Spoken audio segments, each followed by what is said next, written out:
அப்படின்னா அதுக்கு ஒரு சீக்ரெட் இருக்குமா இருக்காதா? இருக்கு. கண்டிப்பா இருக்கும்ல. இன்னைக்கு இத்தனை பேர் உட்கார்ந்து இருக்கீங்கல்ல, இத்தனை பேரால உட்கார முடியாத இடத்துல, நிக்க முடியாத இடத்துல அவர் வந்து நிக்கிறாருல்ல, அப்ப அதுக்கு ஒரு ரகசியம் இருக்குமா இருக்காதா? சீக்ரெட் இருக்குமா இருக்காதா? அவரை பேச வச்சிடலாமா? அவர் என்கிட்ட என்ன காதல சொன்னாருன்னா, சார் பாராட்டு பத்தல, நல்ல எனர்ஜெட்டிக்கான ஒரு கிளாப் போடு.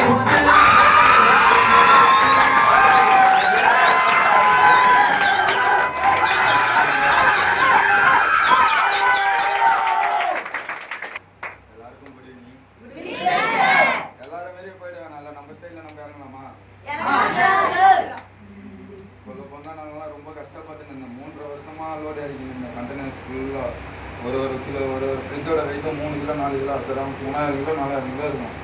இந்த முதுகே இல்லாமல் சுற்றியும் ஒரு கண்டெய்னர் லோடு ஒரு அசால்ட்டாக இருக்கும். ரெண்டாவது மணி கிரவுண்ட் அந்த அளவுலாம் கஷ்டப்பட்டதுக்கு நான் நினச்சேன் இந்த போன வருஷம் தான் இந்த மாதிரி அடி வாங்கணும், இந்த வருஷம் மட்டும் அடி வாங்காமல் நிம்மதியாக இருப்போமான்னு நினச்சினே இருந்தேன். கடைசியில் இது இந்த வேலைக்கு வர்றதுக்கு முன்னாடி ஒரு இன்டர்நெட் ஒர்க்கில் இருந்தேன். 5000 கேபிள் தூக்கிட்டு போனேன். 10வது மாடிக்கு மேலே தூக்கிட்டு போனோம். தூக்கின்னு போயிட்டு இந்த இடத்துலேருந்தே நம்ம தாம்பரம் வரலாம் கேபிள் வரணும். இந்த பில்டிங்லேருந்து அந்த பில்டிங் வரலாம் கேபிள் வர்ற வேலை ரொம்ப அடிமட்டமாக அடிச்சானுங்க. சொல்லினே இருந்தேன். சம்பளமே வாங்கலை. இது நான் ஓப்பனாக தான் சொல்கிறேன், சம்பளமே வாங்கலை. ரொம்ப ரொம்ப ரொம்ப ரொம்ப நோட்டி பார்த்தானுங்க. நீங்கள் உங்கள் வேலையை பார்த்தீங்க, என் வேலையை நான் எப்படி பாருமா பார்த்துக்கிறேன். அதுக்கப்புறம் தான் நோட்டீஸ் ஒன்று வாங்கினேன். அந்த நோட்டீஸ் வாங்குறப்ப தான் ஒரு பிரச்சனை ஆரம்பிச்சுது. அந்த பொண்ணு நோட்டீஸ் கொடுத்தது போல இது நான் சரியாக கவனிக்கல. ஃபோன் பேசிட்டு போயிட்டு இருந்தேன். தீபக் சார் கிட்ட தான் ஃபோன் பேசிட்டு இருந்தேன். பேசிட்டு போயிட்டு இருக்கேன். அந்த பொண்ணு நோட்டீஸ் வாங்காம கையை பிடிச்சிட்டேன்.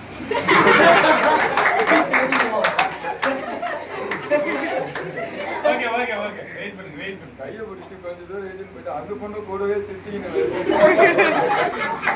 இது நம்மளுக்கு ஆகாது, என் கூடவே வந்துட்டு நான் எதிர்பார்த்தேன் பேசிட்டே போறேன். நோட்டீஸை மட்டும் தான் சார் வாங்கன்னு பார்த்தேன். அந்த பொண்ணு கையை பிடிச்சது நான் பாக்குறேன். போய் என்னடா இது கூட வெயிட்டா வருதுன்னு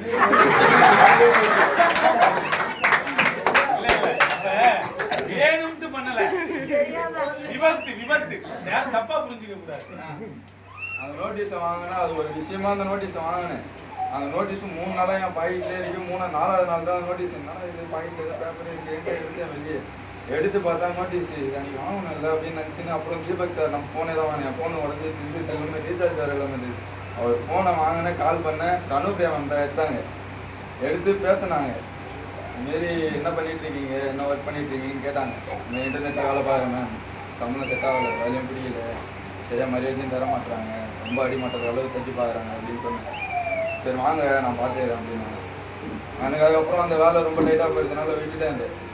இந்த கம்பெனி மெத்தேடி கம்பெனி விட்டேன். தீபக் சார் சேர்ந்துட்டு இருக்காரு போல, எனக்கு தெரியாது. சேர்ந்துட்டு இருக்காரு. கேட்டால் மயிலாடுதுறையில் இருக்கிறேன் ஃபோன் அடிச்சா சொல்றாரு. அப்புறம் தான் தலைவன் மாட்டினேன். மேனிட்டரியத்தில் எட்டி பஸ் விட்டு யாரும் அந்த வேலைக்கு போட்டு பசங்க வெயிட் பண்ணுறதுக்கு நின்றுக்கிறேன். ஸ்கூட்டியில் போறாரு, ஹெல்மெட்டை கவுத்தின்னு போய் வண்டியே மயிலாடுதுறையில் இருந்தவர். ஆனால் எனக்கு சொல்றாரு சார், மயிலாடுதுறையில் இருக்கிறேன்டா வேலைக்கு நான் வரல அப்படின்னு சொல்லிட்டாரு என்கிட்ட. அவருக்கு ஏதோ ஒரு மந்திரம் இருக்குப்பா, தெரிஞ்சு வச்சுக்கணும். மயிலாடுதுறை டு தாம்பரம் அப்படின்னு போட்டோடனே மயிலாடுதுறைக்கு வந்து தாம்பரத்துக்கு வந்துடுறாரு. எனக்கு அப்பப்ப சொல்லிதாப்பா, அப்பப்ப இந்த போட் ஹவுஸுக்கு போனோம். அந்த மந்திரத்தை எனக்கு மட்டும் சொல்லு, நீ கண்டினியூ பண்ணு. பார்த்துட்டேன். சரி நீ போட்டோம், நாளைக்கு பார்த்துக்கலாம். எனக்கு வேலைக்கு டைம் ஆயிடுச்சுன்னு போயிட்டு முடிச்சுட்டு 2வது நாள் காலையில் வரேன். பார்த்துட்டேன். திருப்பி பாரு அதே மாதிரி போறாரு. திரும்பியோ போறாரு பிளாக் அண்ட் ஒயிட்ல. இந்த வாட்டி விட்டுறக்கூடாது, போய் மடிக்கலான்ட்டு வேகமாக ரோடு கிராஸ் பண்ணி போயிட்டு மாடிக்கிட்டு ஃபோனை காதில் வச்சு நேராரு. என்கிட்ட பேசுறேன். பேசவே இல்லை அவரு. இங்க சொல்லி விட்டுருப்பாங்கல்ல. புரியுது. அப்புறம் போயிட்டு வண்டியை மாடி சாவி எல்லாம் பிடிக்கிறேன். நின்றா எங்கடா போறேன்னு கேட்டேன். மாதிரி வேலைக்கு போயினேன்டா. டேய் எங்கடா வேலைக்கு போற, ஒரு வார்த்தை கூட சொல்லு. ஃபோன் பண்ணால இடையில கேட்டா மயிலாடுதுறையில் இருக்கிறேன்டா அப்படின்னு நினச்சி நான் உள்ள அவங்ககிட்டையும் கேட்டுட்டேன். கேட்டதுக்கப்புறம் சொல்கிறாங்க, மச்சான் நீ பேசுனாடா, இந்த மாதிரி மேம் ஃபோன் பண்ணதுக்கு வர சொன்னாங்க, அப்பாயின்மெண்ட் போட்டு நீங்கள் தைரியமாக வீட்டில் உட்காந்துக்கிறீங்க, நம்ம கேட்டிருக்காங்க போல. இது இவங்க என்கிட்ட சொல்லலை. இங்கே வந்ததுக்கப்புறம் தான் என்கிட்ட சொல்கிறான், டே இந்த மாதிரி கேட்டாங்கடா அதுக்கப்புறம் ஒரு வேலை பண்ணான். சரி மச்சானே சம்பாதிக்கிறான், அவனுக்கு ஹெல்ப் ஆச்சுன்னா உள்ளே போகலாம் அப்படின்னு சொல்லிட்டு வந்தான். வந்தான் ₹1 என் கையில் சொல்லலை. கூட்டினு அதை நிற்க வச்சுட்டான். டேய் என்னடா ₹1 கூட என்கிட்ட சொல்லலை, ₹100 எடுத்துட்டு வர அப்படின்னு சொல்லிட்டான். எங்கள் அம்மா ₹200 வாங்கிட்டு ₹100 பஸ் ஃபேர் போடு, ₹50 பஸ் ஃபேர் போட்டு ₹100 எடுத்துட்டு வரேன். அந்த ₹100 எத்தனை கட்டினதுக்கு அப்புறம் தான் எனக்கு சொன்னாங்க 3500 எப்பா போட்டாங்கடா கொண்டு சொல்லாம கொள்ளாம கீழே மாட்டி விட்டாங்க. அடிச்சதுக்கு அப்புறம் தான் எனக்கு தோணுது, சரி எல்லாரும் பண்றாங்க, இவ்வளவு பேர் இருக்கிறாங்க, நம்மளால முடியும் அப்படின்னு நினைச்சு நம்பிக்கையா இறங்கினேன். நான் ஒரே ஒரு விஷயம் சொல்றேன், 1000 பேர் 1000 தரமா சொல்லுவான், அதை மட்டும் மைண்ட்ல எடுத்துக்காதீங்க. எனக்கு அந்த அறிவு உயிர்த்திருக்கு, அதனால தான் இவ்வளவு தெளிவா பேசுறேன். 1000 பேர் 1000 விதமா சொல்லுவானுங்க, சொல்றவங்க சொல்லினே தான் இருப்பான், அதை நம்ம முடிய வச்சு காட்டணும்.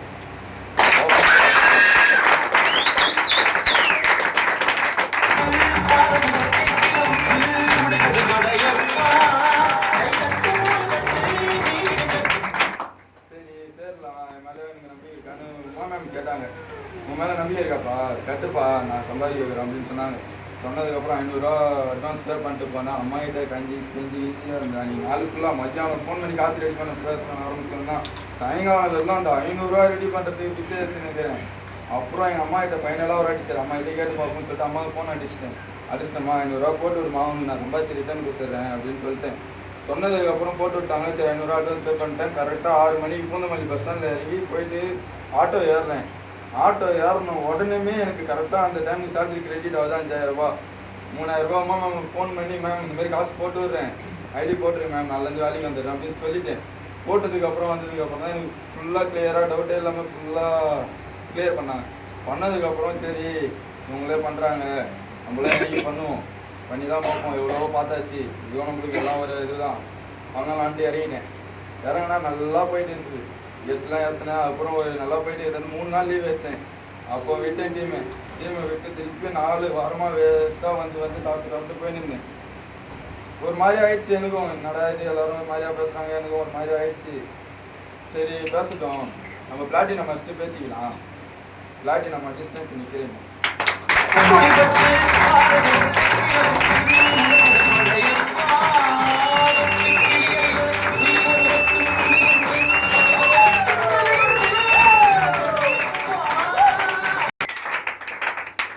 சொல்ல போனால் சோமு சாருக்கு, சத்யவத் சாருக்கு ரொம்ப நன்றி சொல்லிக்கிறேன். அவங்க இல்லைன்னா இந்த கம்பெனி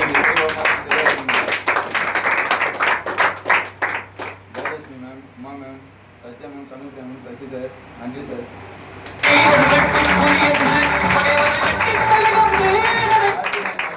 ரொம்ப கஷ்டப்பட்டேன். எனக்கு அன்னைக்கு சண்முகியா மேம் கிட்ட தான் பேசினேன், மேம் என்னால் முடியல, ஏன் மேம் எல்லாரும் இப்படி பண்ணுறாங்க, திருப்பியும் பழைய நிலைமைக்கே போகிறேன் மேம், என்னால் சுத்தமாக முடியல, எனக்கு ஒன்றும் புரிய மாட்டேங்குது மேம் அப்படின்னு அவங்கக்கிட்ட, மேம் உங்களை ஒரு அக்காவாக நினச்சிக்கிறேன், எல்லா கஷ்டத்தையும் சொல்கிறேன் மேம், எனக்கு ஒரு பதிலை சொல்லுங்கள் மேம் அப்படின்னு சொல்லிட்டு அவங்ககிட்ட மொத்த கஷ்டத்தையும் சொன்னேன்.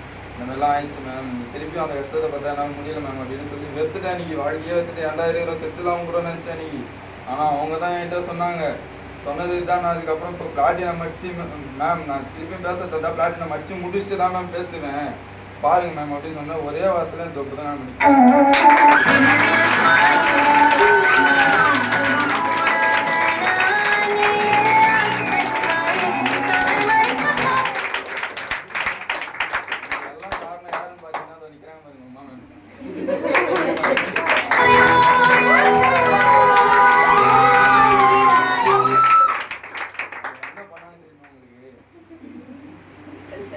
நானும் அவங்க கூட சேர்ந்து ஜாலியாக வந்து போயின்னு இருந்தேன். எனக்கு ஒன்றும் புரியல, 4 பேர் 3 பேர் தான் சொல்லிக்கினே இருந்தோம்.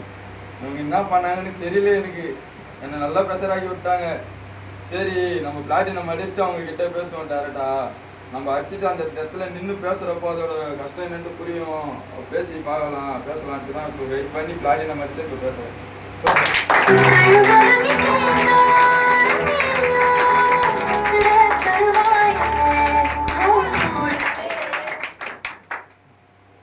குரு சொல்றீங்களா, அதுக்கான அர்த்தம் உங்களுக்கு தெரியுமா?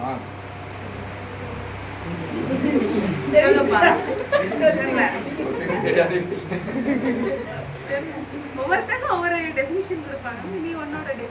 அந்த குரு திட்டுறாங்கன்ட்டு ரொம்ப வருத்தப்படுவீங்கன்னு நினைக்கிறேன். எனக்கு தெரிஞ்சு ஏன் திட்டுறாங்க, எதுவும் திட்டுறாங்கன்னு எடுத்துக்க மாட்டீங்க தெரியுமா? கண்டிப்பா எடுத்துக்க மாட்டீங்கன்னு நினைக்கிறேன்.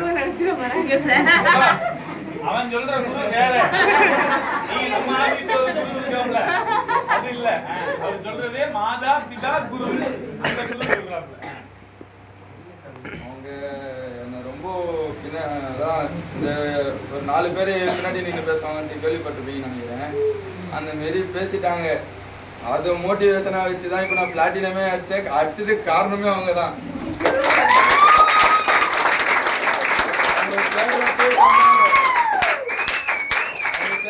சொன்னாங்க, டேய் நீ வேலை செய்யலன்னா எப்படி உன்னை அடுத்த பொசிஷன் உன்னை எப்படி போக வைக்கணுமோ அப்படி போக பண்ணான்னு சொன்னாங்க.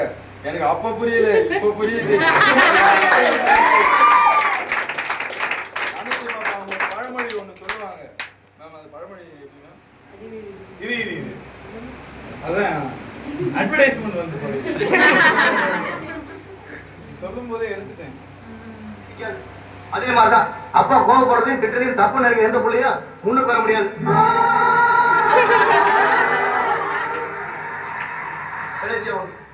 என்ன பிள்ளைய பத்திருக்கு பழமொழி மட்டும் சொல்லுங்க. எங்க அப்பா தவமணி விழுவும் போது வழி நடந்த எந்த கல்லும் சிலையாக முடியாது. ஏறும் போது கஷ்டம் நினைக்கிற எந்த நிலமும் விளைஞ்சு நிற்காது. அதே மாதிரிதான் அப்பா கோவப்படுறதையும் திட்டத்தையும் தப்பு நினைக்க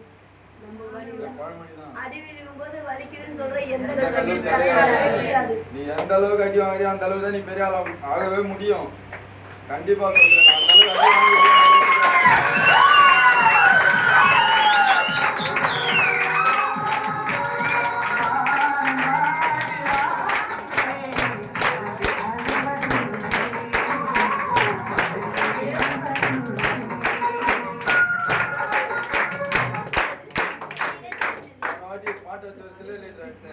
பேச தெரியாம ஏதோ உதர்த்தி போனேன்.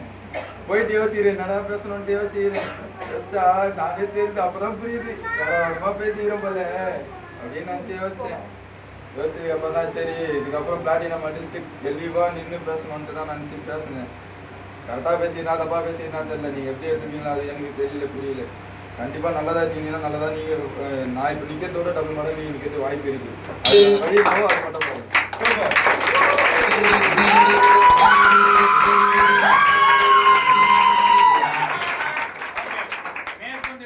மேற்கொண்டு கூடிய விரைவில் அடுத்தடுத்த போஸ்டிங் ரோஹித் அச்சீவ்மெண்ட் பண்ணணும். ரோஹித் கீழே இருக்கிற டீமை அடுத்தடுத்த லெவல்ல அச்சீவ்மெண்ட் பண்ண வைக்கணும் அப்படின்னு சொல்லி மனதளவில் ஒரு பாராட்டு கொடுத்து ரோஹித் வழி